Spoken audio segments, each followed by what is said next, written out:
నమస్తే. 6th class AP state Hindi text బుక్లోని ప్యాసా కౌవా అనేటువంటి మౌఖిక పాఠాన్ని చూద్దాము. ప్యాసా కౌవా అంటే దాహముతో ఉన్న కాకి.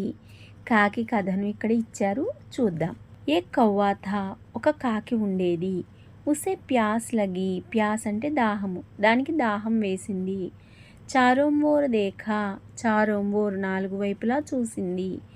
ఉసే ఏ ఘడా దిఖాయి దియా, దానికి ఒక కుండ కనిపించింది. ఉస్మే పానీ బహుత్ నీచే థా, దానిలో నీరు చాలా కిందకి ఉన్నాయి. ఉస్నే ఏకే కంకడ్ లాకర్ ఘడే మే డాలా, కంకడ్ అంటే కంకర్రాళ్ళు.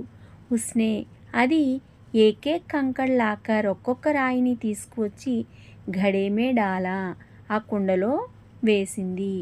ఘడే కా పానీ ఊపర్ ఆగయా, ఘడే కా పానీ కుండలోని నీరు ఊపర్ పైకి ఆగయా వచ్చింది.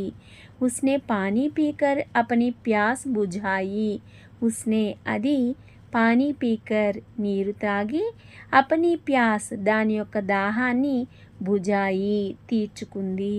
इस तरह कौवे ने अपनी उपाय और मेहनत से अपनी प्यास बुझाई. इस तरह ఈ విధంగా కౌవేనే కాకి అపని ఉపాయ और मेहनत से తన యొక్క ఆలోచన మరియు కష్టముతో శ్రమతో అపని ప్యాస్ బుఝాయి తన దాహాన్ని తీర్చుకుంది. అంటే మనకు ఏదైనా అవసరమైనప్పుడు కష్టము అనుకోకుండా కష్టపడి ఆ పనిని సాధించాలన్నమాట. అప్పుడు మనము తప్పకుండా ఆ పనిలో విజయాన్ని సాధిస్తాము అని ఈ కథ ద్వారా మనకి తెలుస్తోంది.